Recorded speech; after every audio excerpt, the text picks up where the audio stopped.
Here on my article content type, I have created a category field, and this category field is using the list text field type. So if I go to my article page, here you can see a drop down for category, and we have 3 options: Drupal, React, and WordPress. But if we go back to the manage form display, currently the widget is the select list.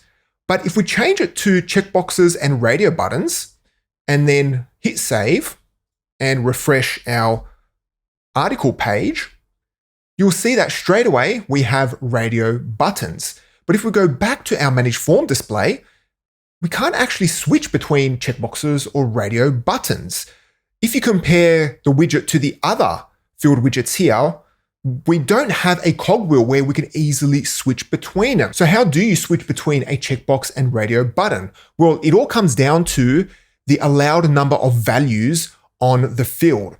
So if we go and then click on Manage Fields and then edit our category field, then click on Field Settings, scroll down, and you should see allowed number of values. This allows you to specify how many values a field should have.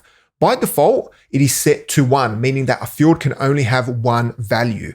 So essentially, we can only select 1 value from this list. And that is why we automatically have radio buttons. The widget on its own figures it out if it should display checkboxes or radio buttons. If we change this to 2 or 3, well, let's change it to 2, or you can change it to unlimited, but let's leave it set to 2, and then go to our article. Straight away, you can see that now we have checkboxes. But if we select more than 2 checkboxes, it will complain. Let me just put a title in there. It will complain that category can only have up to 2 values. If you want to allow a field to have an unlimited amount of values, well then you just change this value from 2 to unlimited.